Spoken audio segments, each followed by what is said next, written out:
नमस्कार दोस्तों, स्वागत है आपका आज के मुख्य समाचारों की वीडियो में। जी हां दोस्तों, आपको यहां पर देखने को मिलेंगी सुबह से लेकर शाम तक की तमाम बड़ी खबरें, मुख्य समाचार, ब्रेकिंग न्यूज अपडेट्स के रूप में। तो दोस्तों, आप सभी लोगों से रिक्वेस्ट है इस वीडियो को ज्यादा से ज्यादा लाइक और शेयर करें। तो दोस्तों, सीधे चलते हैं आज की पहली बड़ी खबर की ओर। प्रधानमंत्री नरेंद्र मोदी के भाषण से सहमत चीन, बोला बेहतर रिश्तों के लिए मिलकर करेंगे काम। जी हां दोस्तों, लद्दाख हिंसा के बाद से भारत चीन के रिश्तों में तनाव है और चीन समय समय पर यह साबित करता रहा है कि वह सुधरने वाला नहीं है। हालांकि अब एकदम से वह दोस्ती का राग अलापने लगा है। इसकी वजह है प्रधानमंत्री नरेंद्र मोदी का स्वतंत्रता दिवस पर दिया जोशीला भाषण। दोस्तों, प्रधानमंत्री नरेंद्र मोदी ने 15 अगस्त के अपने भाषण में इशारों में चीन को स्पष्ट संदेश दे दिया था कि उनकी कारगुजारियों को आगे भी मुंह तोड़ जवाब दिया जाएगा। प्रधानमंत्री मोदी ने कहा था कि भारत की संप्रभुता का सम्मान हमारे लिए सर्वोच्च है। LOC से लेकर LAC तक जब भी किसी ने हमें चुनौती दी है, हमारे सैनिकों ने उसका माकूल जवाब दिया है। इसके बाद दोस्तों, अगली बड़ी खबर। भारत की जमीन हथियाने के लिए नेपाल की नई चाल, चाइना की तर्ज पर बुन रहा है जाल। जी हां दोस्तों, नेपाल काला पानी पर अपने कब्जे को पक्का करने के लिए अपने नए दोस्त चीन की तर्ज पर काम करने की तैयारी में है। खुफिया सूत्रों के मुताबिक नेपाल अपने नए नक्शे को अंतर्राष्ट्रीय स्तर पर मान्यता दिलाने के लिए कई तरह की रणनीतियों पर काम कर रहा है। इसमें नेपाल विभिन्न देशों में मौजूद अपने दूतावास के जरिए बड़ा अभियान चलाने की योजना बना रहा है। नेपाल सरकार काला पानी के बारे में एक किताब जारी करने वाली है। इसमें काला पानी में नेपाल के दावे को पुख्ता करने के लिए कई तरह के सबूत पेश किए जाएंगे। इसमें नेपाल ने अपने दावों को ऐतिहासिक सबूतों के आधार पर पेश किया है। इस किताब को सभी नेपाली दूतावासों को भेजा जाएगा और उनके जरिए इस किताब को पूरी दुनिया के कूटनीतिज्ञों में प्रचारित किया जाएगा। इसके बाद दोस्तों, अगली बड़ी खबर। इस महामारी से होने वाली मौतों को कम करने के लिए दिल्ली के मुख्यमंत्री अरविंद केजरीवाल ने उठाया बड़ा कदम। अब ऐसे होगी जांचें। जी हां दोस्तों, मुख्यमंत्री अरविंद केजरीवाल ने हर गांव व शहर के बूथों पर आम आदमी पार्टी ऑक्सीजन जांच केंद्र बनाने के लिए देश के सभी प्रदेश संयोजक और पदाधिकारियों के साथ ऑनलाइन बैठकें की। इस दौरान दिल्ली के प्रदेश संयोजक गोपाल राय समेत देश के विभिन्न प्रदेशों के पदाधिकारी मौजूद थे। अरविंद केजरीवाल ने कहा कि आम आदमी पार्टी के वॉलंटियर्स देश भर में घर घर जाकर लोगों के ऑक्सीजन लेवल की जाँच करें, जिससे इस महामारी के होने वाली मौतों को कम किया जा सके। इसके लिए पार्टी देश के सभी गांवों और शहरों के बूथ पर आम आदमी पार्टी ऑक्सीजन केंद्र स्थापित करेगी। इसके बाद दोस्तों, अगली बड़ी खबर। निजी ट्रेनों को पसंद के स्टेशनों पर रुकने की मिलेगी छूट, लेकिन इंडियन रेलवेज ने रखी यह शर्त। जी हां दोस्तों, भारतीय रेलवे की ओर से ट्रेनों को संचालन को लेकर एक बयान आया है। रेलवे ने कहा है कि जिन निजी संचालकों को 109 मार्गों पर 150 प्राइवेट ट्रेनें चलाने की जिम्मेदारी दी जा रही है, उन्हें उनकी मर्जी से ट्रेनों के ठहराव के लिए स्टेशन का चुनाव करने की भी छूट दी जाएगी। यानी कि निजी संचालक अपने अनुसार उन स्टेशनों का चुनाव कर सकेंगे जहां वह अपनी रेलगाड़ियों को होल्ड करना चाहते हैं, लेकिन निजी संचालकों को पहले उन स्टेशनों की लिस्ट भी रेलवे को सौंपनी होगी जहां वे प्राइवेट ट्रेनों का होल्ड चाहते हैं। जानकारी के लिए बता दें दोस्तों आपको कि होल्ट स्टेशन शुरुआत एवं गंतव्य स्थान के अलावा वे जगह होंगी जहां निजी ट्रेनें कुछ वक्त के लिए ठहरेंगी। इस बात का खुलासा रेलवे की ओर से जारी दस्तावेजों से हुआ है। इसके बाद दोस्तों, अगली बड़ी खबर। रूस के बाद चाइना ने भी इस महामारी की वैक्सीन को दे दी मंजूरी, उठ रहे हैं सवाल। जी हां दोस्तों, रूस के बाद अब चाइना ने भी इस महामारी की एक ऐसी वैक्सीन तैयार कर ली है और उसका पेटेंट भी करा लिया है। चीनी वैक्सीन कंपनी कैंसियानो बायोलॉजिकल कॉरपोरेशन को इस महामारी वैक्सीन के पेटेंट के लिए मंजूरी मिल गई है। हालांकि रूसी वैक्सीन की तरह ही इस पर भी आरोप लगा है कि यह मंजूरी फेज 3 ट्रायल के नतीजों का इंतजार किए बिना ही दे दी गई है, इसलिए इसे वैज्ञानिक उपलब्धि के बजाय व्यावसायिक उपलब्धि ही माना जा रहा है। चीन के सरकारी अखबार पत्र ग्लोबल टाइम्स के मुताबिक कंपनी का दावा है कि यदि यह महामारी चीन में फैलती है तो वह बड़े पैमाने पर इस वैक्सीन का प्रोडक्शन शुरू कर सकेंगी। पेटेंट ने इस वैक्सीन की सेफ्टी और इफेक्टिवनेस के दावे को मजबूती दे दी है। वैसे इस वैक्सीन को सीमित इस्तेमाल के लिए चीन ने पहले ही मंजूरी दे दी थी। इसके बाद दोस्तों, अगली बड़ी खबर। कैंसर के इलाज के लिए कोकिलाबेन अस्पताल में भर्ती हुए संजय दत्त, बोले मेरे लिए प्रार्थना करना। जी हाँ दोस्तों, लंग कैंसर से जूझ रहे बॉलीवुड एक्टर संजय दत्त इलाज के लिए मुंबई के अंधेरी में स्थित कोकिलाबेन अस्पताल में भर्ती हो गए हैं। इससे पहले खबर आई थी कि संजय दत्त विदेश जाकर अपना इलाज कराएंगे। अस्पताल जाने के लिए संजय दत्त अपनी पत्नी मान्यता दत्त के साथ शाम को करीब 6 बजे घर से निकले। इस दौरान उनके साथ बहन नर्मदा दत्त, प्रिया दत्त के पति ओवल भी नजर आए। इस दौरान घर के बाहर इकट्ठा हुए फोटोग्राफर से उन्होंने कहा कि मेरे लिए प्रार्थना करना। दोस्तों, आपकी जानकारी के लिए बता दें, इससे पहले संजय दत्त ने मुंबई के 2 बड़े अस्पतालों लीलावती और कोकिलाबेन से संपर्क किया था। उन्होंने लीलावती अस्पताल में कुछ टेस्ट भी कराए हैं। सूत्रों के अनुसार संजय दत्त ने लीलावती अस्पताल में कीमोथेरेपी के पहले किए जाने वाले टेस्ट करवाए हैं। इसके बाद दोस्तों अगली बड़ी खबर। अब जान लेते हैं पूरी दुनिया और भारत में क्या है इस महामारी की स्थिति। तो दोस्तों सबसे पहले बात की जाए पूरी दुनिया की, तो दोस्तों पूरी दुनिया में इस वक्त तक इस महामारी के संक्रमितों का आंकड़ा 2,18,00,000 को पार कर गया है, जबकि मौतों का आंकड़ा 7,75,000 को पार कर गया है। दोस्तों बात की जाए सर्वाधिक प्रभावित देशों की, तो दोस्तों अमेरिका सर्वाधिक प्रभावित देश है, जहां पर 54,55,000 से ज्यादा संक्रमित है। इसके बाद में दोस्तों दूसरा नंबर ब्राजील का आता है, जहां पर 33,59,000 से ज्यादा संक्रमित है। इन दोनों देशों के बाद में India, Russia, South Africa, Peru, Mexico, Colombia, Chile आदि देशों का नंबर आता है। इसके बाद दोस्तों अब जान लेते हैं क्या है भारत की स्थिति, लेकिन उससे पहले मेरी आपसे एक छोटी सी रिक्वेस्ट है। अगर दोस्तों आपको अभी तक हमारी न्यूज पसंद आई है तो इसे एक छोटा सा लाइक जरूर दे दें, और अगर आपको पसंद नहीं आई है तो बेशक आप डिसलाइक भी कर सकते हैं, लेकिन दोस्तों लाइक और डिसलाइक जरूर 62अब दोस्तों जान लेते हैं क्या है भारत की स्थिति। तो दोस्तों बात की जाए भारत में कुल संक्रमितों की, तो दोस्तों भारत में कुल संक्रमण का आंकड़ा 27,62,000 को पार कर गया है। साथ ही मौतों का आंकड़ा भी 53,000 को पार कर गया है। भारत में सबसे ज्यादा प्रभावित राज्य महाराष्ट्र है, जहां पर 6,15,000 से भी ज्यादा संक्रमित हैं।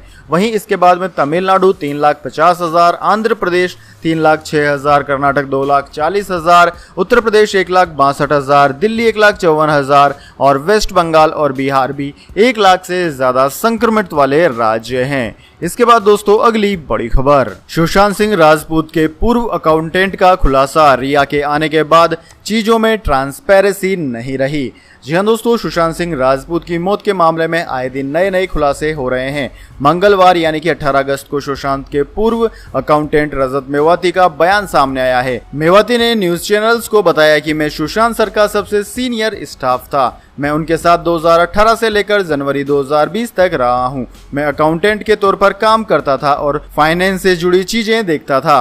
प्रियंका मैडम के जाने के बाद रिया चक्रवर्ती का आना जाना ज्यादा हुआ और फिर श्रुति मोदी भी जुलाई में घर में आ गई, लेकिन सितंबर 2019 के बाद चीजें बदलने लगी। मेवाती का कहना है कि रिया के आने के बाद चीजों में ट्रांसपेरेंसी नहीं रह गई और जो पहले बोश यानी कि सुशांत सिंह राजपूत और हमारे बीच में रहती थी। मेवाती ने कहा कि रिया चक्रवर्ती ने धीरे धीरे स्टाफ को बाहर निकाला, पहले अशोक को निकाला, फिर मुझे निकाला। इसके बाद दोस्तों अगली बड़ी खबर, यूएई की सफलता देख ममता ने गंभीर इस महामारी के रोगियों के इलाज के लिए स्टेम सेल थेरेपी पर रिसर्च तेज करने को कहा। जी हाँ दोस्तों, पश्चिम बंगाल की मुख्यमंत्री ममता बनर्जी ने राज्य के स्वास्थ्य विभाग से किडनी, निमोनिया और मधुमेह जैसी गंभीर बीमारियों से पीड़ितों को इस महामारी के इलाज के लिए स्टेम सेल थेरेपी के बारे में और अधिक जानकारी हासिल करने के लिए सूक्ष्म जीव वैज्ञानिकों, विशेषज्ञों और चिकित्सा शोधकर्ताओं से संपर्क के लिए कहा है और इस बारे में और ज्यादा जानकारी इकट्ठी करने को भी कहा है। इसके बाद दोस्तों अगली बड़ी खबर, चीन की सरकार ने एयर इंडिया की फ्लाइट पर हांगकांग के लिए लगाया प्रतिबंध। जी हाँ दोस्तों, भारत की सरकारी एविएशन कंपनी एयर इंडिया को 2 सप्ताह के लिए हांगकांग में उड़ान भरने से प्रतिबंधित कर दिया गया है। मीडिया रिपोर्ट्स के मुताबिक दिल्ली से हांगकांग के लिए नियमित उड़ान भरने वाली एयर इंडिया पर चीनी सरकार ने रोक लगा दी है, जिसकी वजह से सोमवार को उड़ान भरने वाली एयर इंडिया का विमान हांगकांग नहीं गया। मीडिया रिपोर्ट्स में बताया गया है कि हांगकांग से दिल्ली वापसी वाली फ्लाइट भी दिल्ली नहीं आई है। 14 अगस्त को संचालित एयर इंडिया की दिल्ली हांगकांग उड़ान में 11 इस महामारी के पॉजिटिव पाए गए थे, जिसके बाद चीनी सरकार ने हांगकांग के लिए एयर इंडिया की उड़ानों पर प्रतिबंध लगा दिया है। इसके बाद दोस्तों अगली बड़ी खबर, मौसम समाचार, वेदर अलर्ट। अगले 72 घंटों को इन राज्यों में भारी से बहुत भारी बारिश की है आशंका। मौसम विज्ञान विभाग ने जताया बाढ़ का खतरा। जी हाँ दोस्तों, देश में मौसम करवट ले रहा है। कई राज्यों में मौसम बिगड़ने की संभावना है। इसके साथ ही बाढ़ का भी खतरा मंडरा रहा है। भारत के मौसम विज्ञान विभाग यानी कि इंडियन मेट्रोलॉजी डिपार्टमेंट ने मध्य भारत में अगले 24 घंटों के दौरान हल्की बारिश का अनुमान लगाया है और देश के अन्य हिस्सों में भारी से बहुत भारी बारिश का अनुमान व्यक्त किया गया है। दोस्तों, केंद्रीय जल आयोग के आधिकारिक बाढ़ पूर्वानुमान ने IMD के फ्लैश फ्लड गाइडलाइंस का हवाला देते हुए कहा कि उत्तर छत्तीसगढ़, पूर्वी मध्य प्रदेश, पश्चिम मध्य प्रदेश के कुछ क्षेत्रों और राजस्थान और दक्षिणी गुजरात के आसपास के इलाकों में बाढ़ का मध्यम खतरा है। दोस्तों, स्काईमेट वेदर के अनुसार अगले 24 घंटों के दौरान उत्तर प्रदेश, मध्य प्रदेश के बाकी हिस्सों, पूर्वी राजस्थान, ओडिशा के कुछ भागों, आंध्र प्रदेश और केरल के कुछ हिस्सों में हल्की से मध्यम बारिश की संभावना है। वहीं दोस्तों, अगले 24 घंटों के दौरान हिमाचल प्रदेश, उत्तराखंड, जम्मू कश्मीर, झारखंड के कुछ हिस्सों, गंगीय पश्चिम बंगाल, कोंकण, गोवा और उत्तरी मध्य महाराष्ट्र में भी हल्की से मध्यम बारिश हो सकती है। हिमालय, पश्चिम बंगाल में। इसके बाद दोस्तों, अगली बड़ी खबर, सोना चांदी की कीमतें। सोना एक बार फिर 54,000 रुपए के करीब। जान लीजिए आज के दाम। जी हाँ दोस्तों, सोने चांदी की कीमतों में एक बार फिर तेजी देखने को मिल रही है। पिछले हफ्ते की भारी गिरावट के बाद सोना और चांदी एक बार फिर चमक रहे हैं। MCX पर सोना 53,800 रुपए प्रति 10 ग्राम के ऊपर पहुंच चुका है। इसमें 550 रुपए से ज्यादा की तेजी आई है। जबकि चांदी की बात की जाए तो चांदी भी MCX पर 71,000 रुपए प्रति किलोग्राम के पार पहुंच चुकी है। चांदी में 2100 रुपए की तेजी आई है। इन दोनों दिनों में सोने का भाव 1700 रुपए प्रति 10 ग्राम और चांदी का भाव 4000 रुपए प्रति किलोग्राम बढ़ गया है। विदेशी बाजारों में भी सोना चढ़ा हुआ है। कॉमिक्स पर सोने का भाव एक बार फिर $2000 प्रति औंस के ऊपर निकल गया है, जबकि कॉमिक्स पर चांदी $28 के करीब कारोबार कर रही है।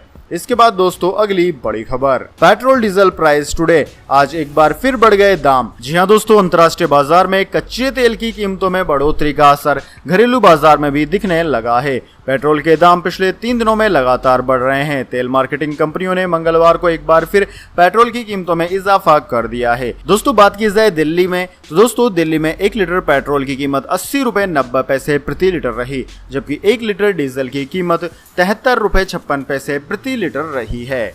इसके बाद दोस्तों, रुक करते हैं अगली बड़ी खबर का। SBI ने ग्राहकों को दिया शानदार तोहफा। खाता धारकों पर लगने वाले कई चार्जेस हो गए खत्म।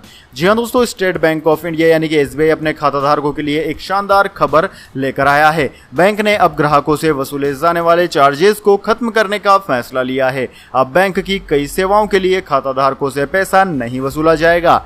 SBI ने हाल ही में ट्विटर के जरिए ऐलान किया है कि अब खाता धारकों से SMS अलर्ट और न्यूनतम बैलेंस चार्जेस नहीं वसूलेंगे। बैंक ने कहा है कि अनावश्यक ऐप्स से छुटकारा पाने के लिए आज ही आप योनो ऐप भी डाउनलोड कर सकते हैं, जिसके माध्यम से आप अपनी सारी की सारी केस से संबंधित जानकारियां पूरी कर पाएंगे। इसके बाद दोस्तों, अगली बड़ी खबर, प्रियंका गांधी ने कहा, गांधी परिवार के बाहर के व्यक्ति को कांग्रेस का अगला अध्यक्ष बनाने की राहुल गांधी की बात से हूं सहमत। जी हां दोस्तों, कांग्रेस महासचिव प्रियंका गांधी ने अपने बड़े भाई और कांग्रेस के पूर्व अध्यक्ष राहुल गांधी की उस बात का समर्थन किया है जिसमें राहुल ने पिछले साल अध्यक्ष पद से इस्तीफा देने के बाद नेहरू गांधी परिवार के बाहर के व्यक्ति को अगला अध्यक्ष बनाने की अपील की थी। यह दावा एक नई किताब इंडिया टुमारो में किया गया है। इस किताब को दिए इंटरव्यू में प्रियंका गांधी ने कहा कि राहुल गांधी ने कहा कि हम में से कोई पार्टी का अध्यक्ष नहीं होना चाहिए और मैं इससे पूरी तरह सहमत हूं। मुझे लगता है कि पार्टी को अपने रास्ते की तलाश खुद करनी चाहिए। प्रियंका गांधी ने यह भी कहा कि उन्हें नेहरू गांधी खानदान से बाहर के अध्यक्ष के साथ काम करने में कोई दिक्कत नहीं है। वैसे दोस्तों, कमेंट करके बताइए कि अगर कांग्रेस में बाहरी अध्यक्ष बने तो कैसा रहे। इसके बाद दोस्तों, अगली बड़ी खबर, अब दिल्ली मेट्रो के कर्मचारियों की सैलरी में कटौती, DMRC की तरफ से जारी हुआ आदेश। जी हाँ दोस्तों, इस महामारी संक्रमण काल में दिल्ली मेट्रो के कर्मचारियों के लिए बुरी खबर है। दिल्ली मेट्रो रेल कॉरपोरेशन यानी कि DMRC ने मंगलवार को इसका औपचारिक आदेश जारी कर दिया। आदेश के मुताबिक अगस्त महीने से ही कर्मचारियों को मिलने वाली सुविधाएं और भत्ते में 50% की कटौती की जाएगी। अगस्त महीने से कर्मचारियों को सुविधाएं और भत्ता बेसिक सैलरी का 15.75% ही मिलेगा। हालांकि कर्मचारी medical treatment, travel allowance, dearness allowance जैसे चीजों का लाभ ले सकते हैं। इसके बाद दोस्तों अगली बड़ी खबर, मध्य प्रदेश में ओबीसी आरक्षण पर हाई कोर्ट की रोक बरकरार, पहले की तरह जारी होंगे 14% आरक्षण।